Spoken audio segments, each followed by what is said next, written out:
क्या निशीत प्रक्रियात्मक इस विशाल प्राची निद्रा को निवंचित करते हुए भावनात्मक उत्तेजना का आप लोग वेगानुग रहे इन समर्पण पटकाओं के माध्यम से शब्द जोड़ता हुआ ये सावधानी भरा शब्द ये कौन कहता है, ये कौन कह रहा है? लंकेश सावधान, लंकेश सावधान, लंकेश सावधान।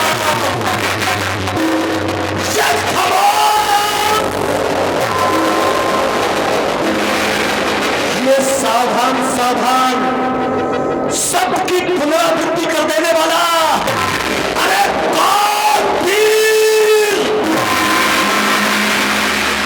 किस वीर सिंहनी मैया ने अरे ऐसा ना करा तो आज लंकेश से कहता है सावधान सावधान सावधान। अरे सावधान करने वाले ये लंकेश सदैव सावधान रहता है। अरे सावधान हूं अपने दसों मस्तों पर, अरे सावधान हूं इन 20 भुजाओं पर, सावधान हूं निशाचरों की इस अतुलित विशाल बाहिनी पर। लेकिन ये क्या भूत भावन भगवान भोलेनाथ, हे गुरुदेव, आज अचानक रावण का हृदय इस तरह से विचलित क्यों? ये सोते सोते क्यों चौंक पड़ा? कुछ नहीं समझ में आता है। अरे क्यों माया में फरकता है? क्यों सर मेरा?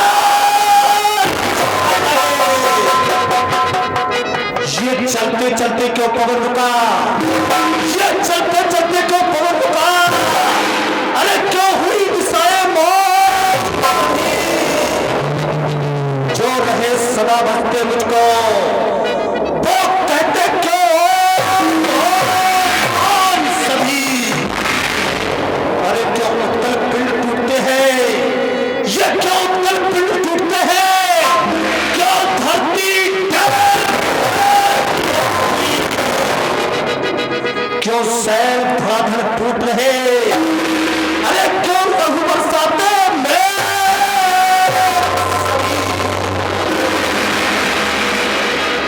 ये हबलों की लाल लाल लपटें, ये हबलों की लाल लाल लपटें, अरे लौलुहान सा ललमाती क्यों होकर स्वच्छंद योगी नाचे? ये चित्त मेरा भरमाती क्यों? गुरुदेव कारण क्या है?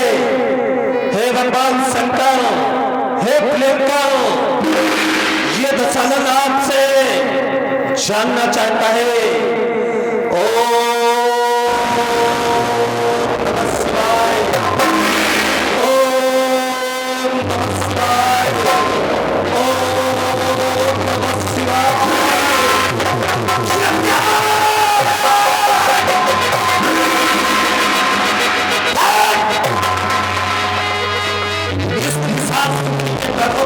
सम्राट में इस सुछांदमयी लंका की शिखर तालिकाओं पर अरे सोए हुए कौन कह रहा, कौन कह रहा सावधान? सावधान करने वाले बस खामोश हो जा। जैसे ही मैंने हृदय में भगवान शंकर से निवेदन किया तो देख रहा हूं कोई आज पहली बार इस दशानन को चुनौती देने का प्रयास कर रहा है। अरे ये कौन चुनौती दे रहा? जागो दशकंदर जागो, राह देखता सबनाश, जागो लंका तक जागो। ये विश्व विजय का शब्द बन गया। अरे जीवन की उत्कट अभिलाषा तो फूल क्यों ना टूटे रावण, वेदों की ये परिभाषा।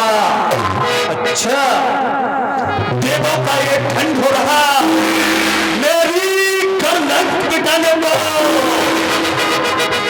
तो अब रावण भी कोई चंग चलाएगा अपनी कलंक बचाने को।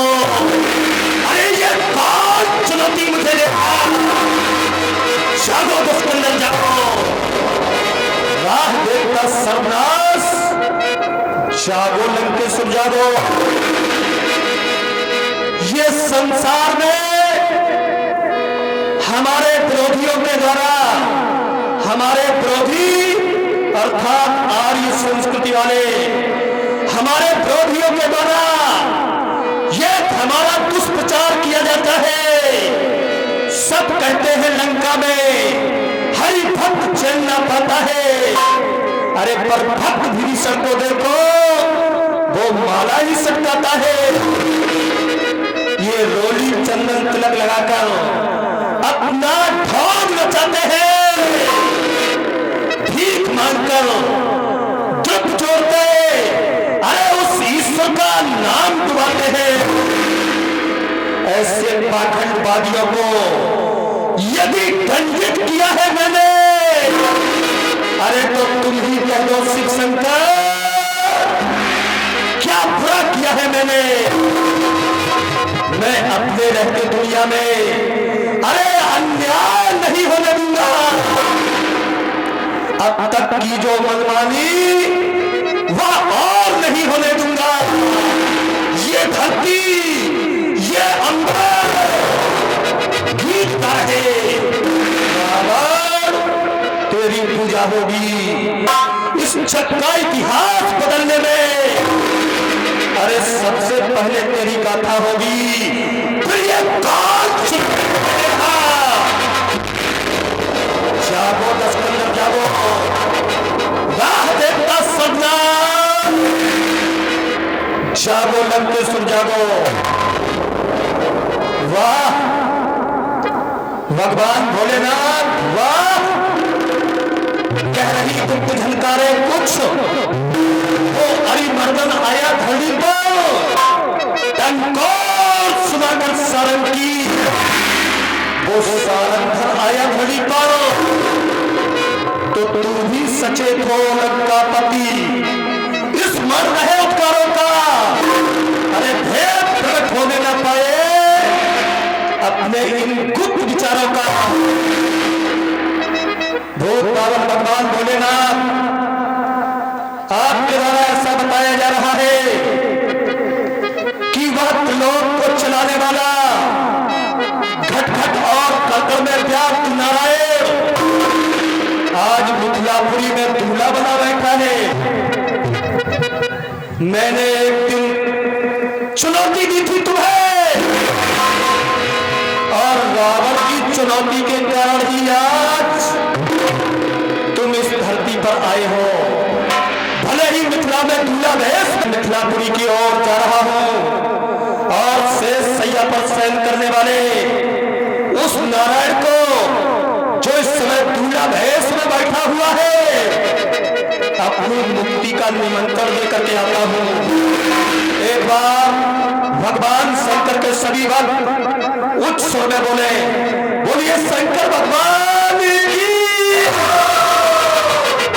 शंकर भगवान की जय बोलना आवश्यक है।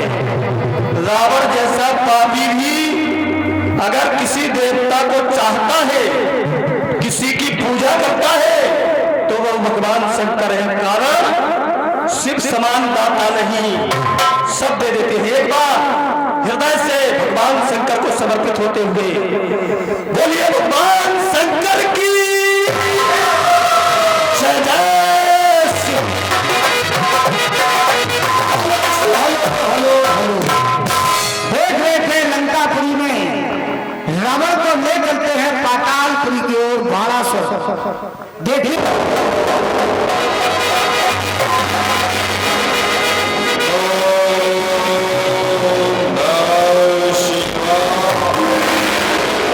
ओम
माशरा क्या है?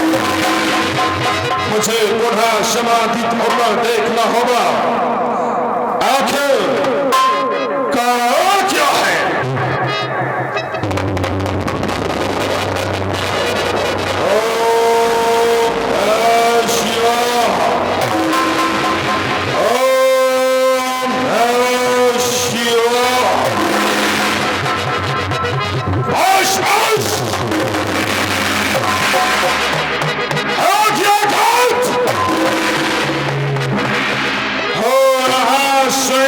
सीता का मिथिला तक की राजधानी में वहां पर आने का किया विचार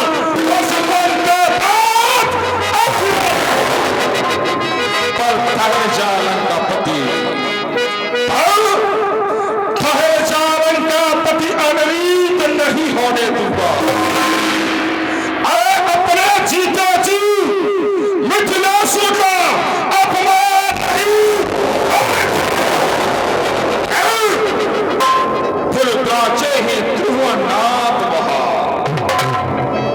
गाचे ही ध्रुवनाथ वहा, उनका भी शवदर्शन होगा। मिथिलासुर सगे संबंधी है, उनसे भी प्रेम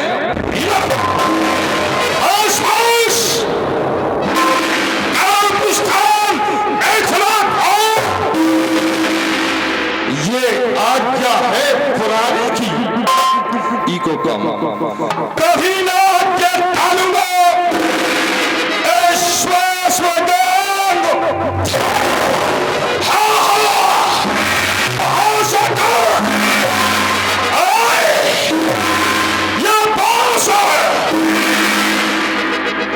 दशानन के आनंद को मोड़ेगा।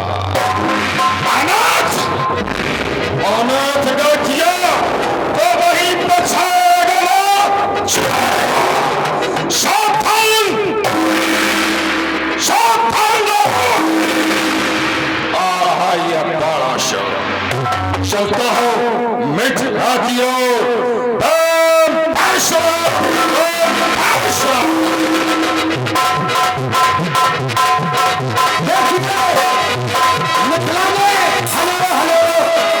मिथिला में पातालपुरी बाणासुर पहुंचने वाले हैं। यहाँ पर बुधेरा जनक जी को पता चलता है कि हमारे गुरु भाई बाणासुर आ रहे हैं। तो देखिए उनका स्वागत करने के लिए बुधेरा जनक जी किस तरह जाते हैं।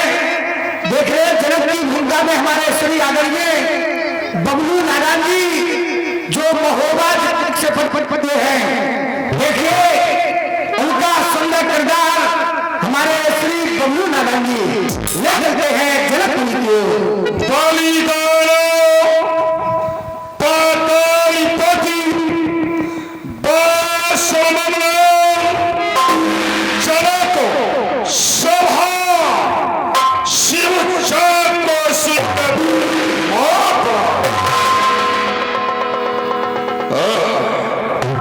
चलो चल के सीरत से भेंट करनी चाहिए। महाराज प्रणाम। जाओ अपने महाराज से कह दो शिथल लोक निवासी बलिपुत्र बाणासुर आपसे भेंट करना चाहते हैं। जी महाराज। जाओ। श्री बुधेराज जी आपके इस दरबार में आपके गुरु भाई पातालपुरी निवासी बाणासुर का आगमन हुआ है। उनके लिए क्या आदेश है, क्या क्या है? क्या कहा आपने? पातालपुरी से बाणासुर जी आए हुए हैं। चलो चल करके उनका स्वागत करते हैं। गुरुवंत जय शंकर की जय भोलेनाथ। दान वेद की नी कृपा, दान वेद की नी कृपा, आप अधिक सुख सुख दीन, धन्य भाग मन तरसते आज कितारती। सदा किताब मिथिलापति तुत ज्ञान लखन हेतु रम्य भौम को हम कीर्तन। बिराज और बुद्ध कराएं आप कुशलता अपनी मिथिला के बारे में। गुरुवन, आज इस रंगमंच का हम प्रथम सेनापति आपको नियुक्त करते हैं और यहाँ की व्यवस्था आपके ऊपर सौंपते हैं। बलराज, इन वीर योद्धाओं के बीच में, क्षत्रिय वीर योद्धाओं के बीच में एक जाति का दैत्य बाणासुर आपकी रंगशाला में उपस्थित हुआ। आते ही आपने इतना सारा बोझ इस बाणासुर के कंधे पर डाल दिया है कि सभा को संभालना है। ये आपका गुरु भाई है, आपका आदेश भी नहीं टाल सकता। अगर आपका ये आदेश हुआ कि सभा को संभालना है, देखना है कहीं कोई अनीति ना करे, तो ठीक है, ये बाणासुर आपके आदेश का पालन करेगा। और जब तक ये बाणासुर इस रंगशाला में है, कोई अनीति नहीं होगी, कोई अनर्थ नहीं होगा। आप निश्चिंत होकर स्वयंवर के अन्य कार्यों को देखें। चाहते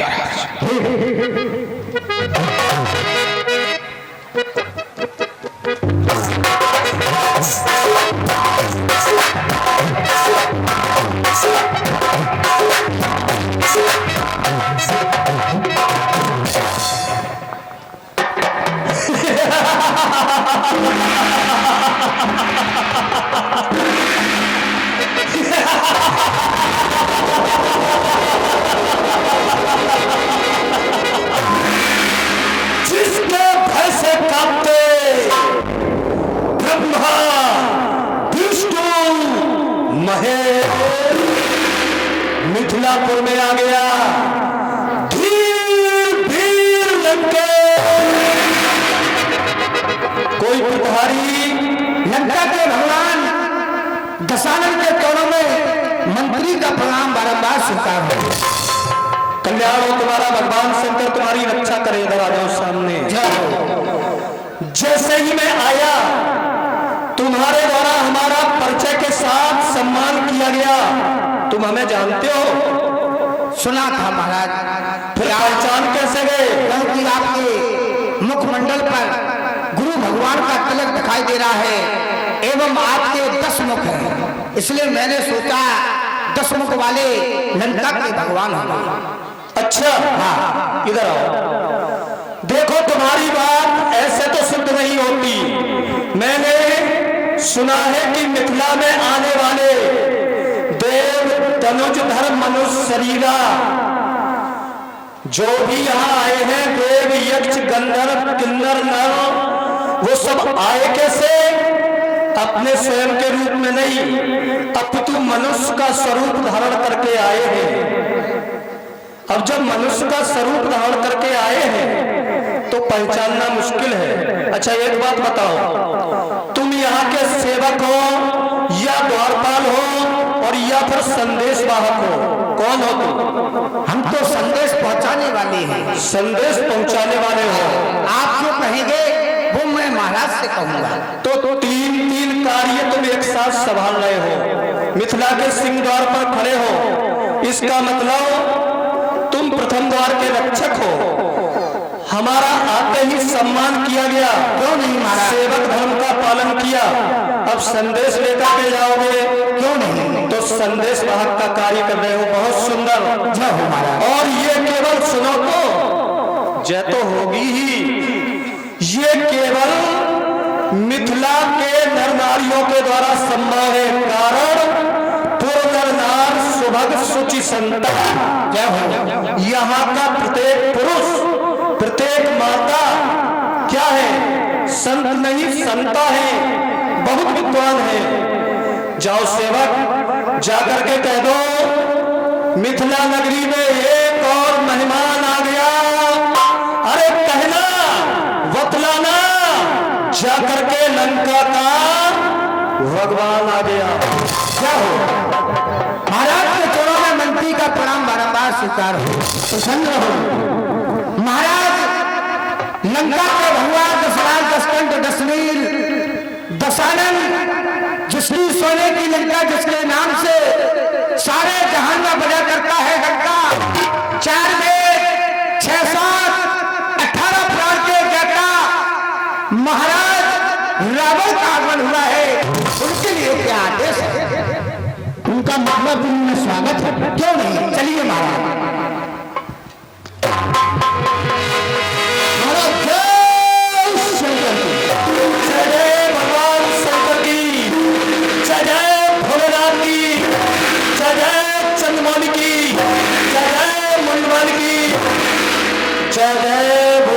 भगवान भोलेनाथ की। अष्टांग योगी सीरत श्री विदेराज यम नियम आसन प्राणायाम प्रत्याहार ध्यान धारणा समाधि, ये योग की 8 कलाएं होती हैं और आप योग की 8 कलाओं में पारंगत हैं, इसलिए आपको अष्टांग योगी कहा जाता है। मिथिलेश, जब मैंने तुम्हारी मिथिला नगरी में प्रवेश किया, इससे पहले भी मैं मिथिला में आया, लेकिन ऐसा वैभव नहीं देखा। आज देखा क्या? और आगे आ जाओ। वनहिना वर्णत नगर निकाई, जहां जाए मन तहां लुभाई। बहुत सुंदर सजी है महाराज तुम्हारी मिथिला। आज हो क्या रहा है? कोई आयोजन? हाँ, क्या हो रहा है? यहाँ पर हमने पुत्री सीता का स्वयंवर रचाया है। किसका स्वयंवर? सीता पुत्री का स्वयंवर। सीता तुम्हारी पुत्री? हाँ। सीता तुम्हारी पुत्री कैसे? हमारी पुत्री। मैंने तो ऐसा सुना है कि सीता की प्राप्ति तुम्हें धरती माता की गोद से हुई है, तो सीता तुम्हारी पुत्री कैसे हो गई? जब हमारे मिथिला में हमारे हल चलाने से और हमें पुत्री की प्राप्ति हुई है, तो हमारी ही पुत्री होगी। तुम उसके पालक पिता हो। पिता नहीं बल्कि पालक पिता। जो किसी बालक को या बालिका को गोद लेकर के पालन पोषण करे, पालक पिता पालक माता। हाँ। अच्छा सीरत ध्वज विदेराज, तुम्हें हल चलाना क्यों पड़ा? क्या आवश्यकता पड़ गई तुम्हें तुम्हें हल चलाना पड़ा? हाँ, हमें हल चलाना पड़ा। इसलिए हल चलाना पड़ा कि हमारे राज्य में सूखा अकाल पड़ गया था। क्या पड़ गया था? सूखा अकाल पड़ गया था। सूखा अकाल? हाँ, अर्थात पानी नहीं बरसा। पानी नहीं बरसा। इसलिए हमने ऋषि मुनियों के द्वारा उसका ज्ञान कराया, तो उसे बताया गया है कि अगर राजा रानी मिलकर के सोने का हल चलाएं तो पानी की प्राप्ति हो सकती है। तुमने सोने का हल चलाया, राजा और रानी ने मिलकर के? हाँ जी। सीरत ध्वज विदेराज, देखो विचार ये प्रश्न है। तुम विद्वान हो और तुम्हारा नगर भी धर्ममय है, यहाँ सभी धार्मिक हैं। अब एक बात बताओ, अकाल लंका में पड़ना चाहिए कि मिथिला में? जहां पापी ही पापी भरे लंका में, तो अकाल तो लंका में होना चाहिए। मिथिला में कैसे अकाल हो गया? तुम तो सदैव धर्म कर्म पूजा पाठ तुम्हारे सभी नगरवासी करते हैं, फिर अकाल कैसे पड़ गया? अकाल पड़ गया था, ऐसा कुछ समय आया कि अकाल पड़ गया था। देखो, ये बात हम स्वीकार नहीं करेंगे। धर्म नगरी में इस तरह की आपदाएं कभी नहीं आती। फिर लोग कहते क्यों है कि पुण्य की जड़ पाताल? पुण्य करने वाले की जड़ें तो पाताल तक पहुंच जाती हैं, और तुम्हारी जड़ें मिथिला की जमीन तक नहीं पहुंची। अकाल पड़ गया। हाँ, कुछ छुपा रहे हो। कुछ छुपा क्या रहे हो तुम? हम जानते हैं तुम विद्वान हो, और इस समय संपूर्ण वसुधा पर 2 ही विद्वान श्रेष्ठ है, एक महाराज जनक और दूसरा रावण। आपके द्वारा, आपकी सभा के द्वारा। हेलो, हमारे धर्मदास हरवा जागी हो, मंच के पास आने की कृपा करें। धर्मदास, धन्यवाद। संत अष्टावक्र जी का अपमान हुआ। जिस समय अष्टावक्र जी महाराज जनक की सभा में आए, उनके शरीर में 8 टेढ़े भेड़े कुरूप जनक जी की सभा के सभासद हंसने लगे, और एक संत का अपमान करने का परिणाम 12 वर्ष अकाल। देख लिया? अच्छा विजयराज, एक बात और बता दो, सीता का स्वयंवर हो रहा है, बहुत अच्छी बात है, लेकिन ये महात्माओं के द्वारा सुनाई दे रही वेद मंत्रों की ध्वनि, ये क्या हो रहा है? ये धनुष का खंडन हो रहा है। धनुष का खंडन हो रहा है? हाँ, खंडन के लिए इतने मंत्र पढ़े जा रहे हैं। ये तो धनुष खंडन के लिए इतने मंत्र क्यों? सीरद्दूत जी, ठीक है आप जाइएगा, हमें पता है कि एक यज्ञ भी तुम करवा रहे हो, वो करवा रहे हो और रावण को बता नहीं रहे हो। तुम जानते हो कि रावण की पद्धति है दुज भोजन मख होम सराधा, इनमें जाए करो तुम बाधा। रावण का सिद्धांत जहां यज्ञ हवन हो उस यज्ञ हवन को नष्ट कर दिया जाए, इसलिए तुम नहीं बता रहे हो। ना बताओ, हमें पता है। जाओ तुम जाकर के बैठो, हम भी तुम्हारे स्वयंवर और रंगशाला का दर्शन करेंगे।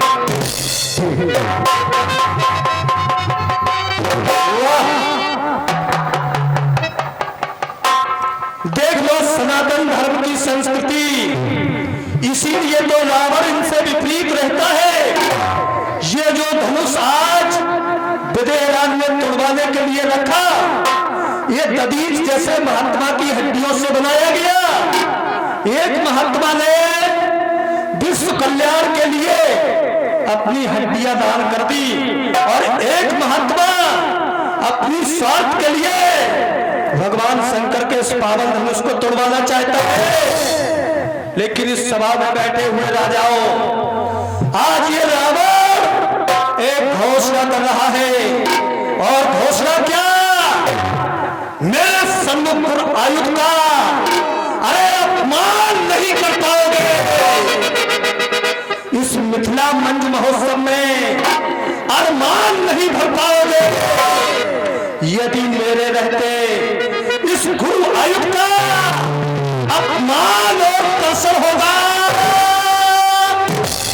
चमचम चमकेगी चंद्रहार, ये चमचम चमकेगी चंद्रहार,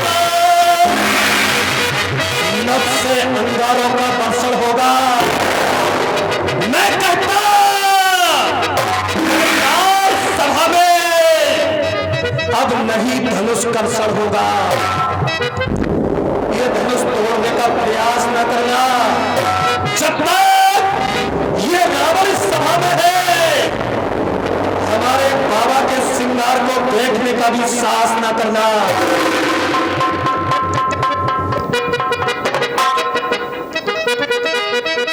स्वयंवर का कार्य भली भांति हेलो देखिए, अब रावण बड़ा सुसंवाद, ये होता है रावण बड़ा सुसंवाद। सभी लोगों को देखना है और इनका आनंद लेना है। क्या बात है, देखिए बोले प्रभु रामचंद्र की। ऐसे जो कलाकार हमारे ग्राम में पधारे हैं, स्वयंवर का कार्य भली भांति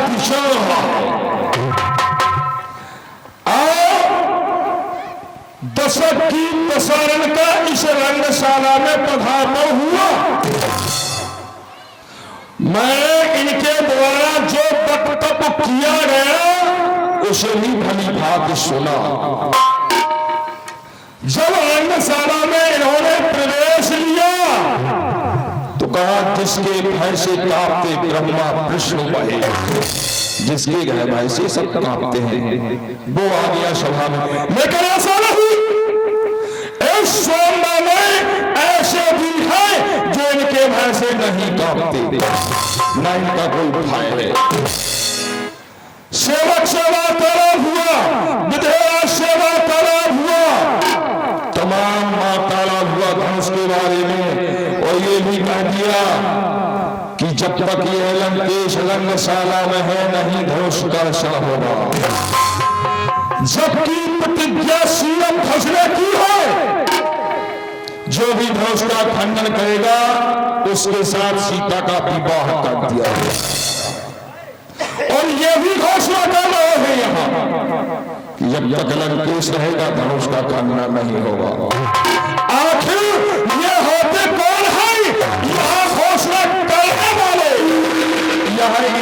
लंका नहीं है, यहाँ महाराज जनक की मिथिला है। अरे घोषणा आदेश चलेगा तो महाराज जनक का चलेगा, इनका नहीं, इनका नहीं चलेगा। चलो चलते इनसे भेंट करनी चाहिए।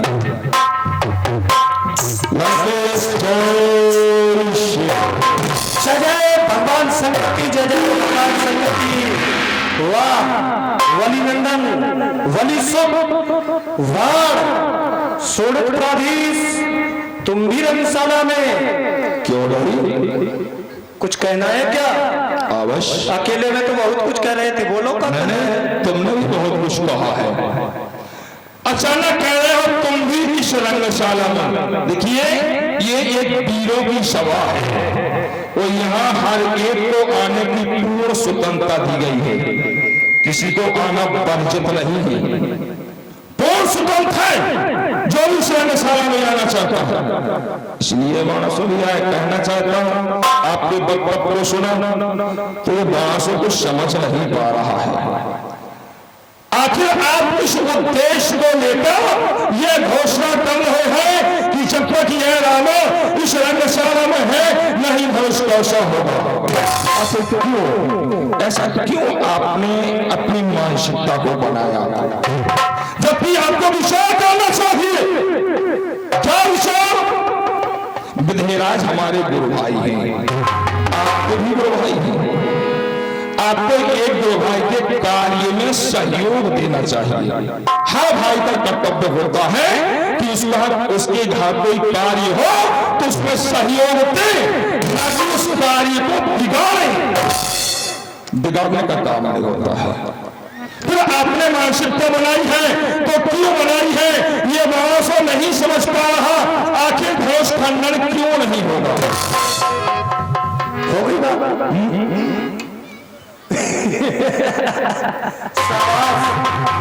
मैं सोच रहा था कि महाराज बलि के द्वारा अपने बेटा को अच्छा खिला पिला करके खूब मोटा कर दिया गया, लेकिन जब तुम्हें देखा तो एक ही बात सिद्ध हुई कि तुम शकल से भी मोटे हो और अकल से भी मोटे हो। सबसे पहले तो ये बताओ, अरे ये रावण कहाँ कह रहा कि स्वयं मरना हो? हाँ, रावण कह रहा है कि हमारे गुरुदेव के इस धनुष का खंडन नहीं होगा, कारण ये महात्मा की अस्थियां हैं, ये विश्व की धरोहर है। जिस तरह